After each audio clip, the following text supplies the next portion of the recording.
অনেক দিন ধরেই তোমাদের কোনো ভিডিও আমি পোস্ট করতে পারিনি। তো চলো আজকে যাওয়া যাক বাবানদের স্কুলে। বাবানদের স্কুলে আজকে অ্যানুয়াল স্পোর্টস ছিল। তো সেখানে আমরা গেলাম, গিয়েই দেখছি যে প্রচুর ভিড় হয়ে গেছে অলরেডি।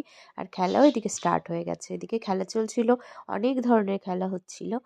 বল খেলা, ব্যাঙ লাফানো, বেলুন ফাটানো, এসব অনেক ধরনের ইন্টারেস্টিং ইন্টারেস্টিং খেলা চলছিল।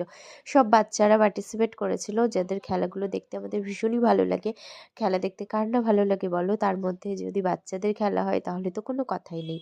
এদিকে যখন দেখছি যে আকাশের দিকে কিছু একটা উঠছে, সেটা দেখতেই আমি অবাক হয়ে গেলাম। সেটা হলো ড্রোন উঠছিল। আমি ভাবতে পারিনি যে একটু ছোট স্কুলে একটা স্পোর্টসের জন্য ড্রোন দিয়ে ভিডিও করা হতে পারে, সেটা সত্যিই আমি কখনো আশা করিনি। তো বাবান একটু জাম্পিং জাপানে উঠে নিল, দিয়ে তারপরে আমি দেখছিলাম যে কাকে কি পুরস্কার দেওয়া হচ্ছে। পুরস্কারগুলো দেখার পরে চলে এলাম এদিকে মাঠে, আবার খেলার দিকে ফিরে এলাম। আর বেশি দেরি না করে বাড়িতে চলে এলাম। টাটা সবাইকে।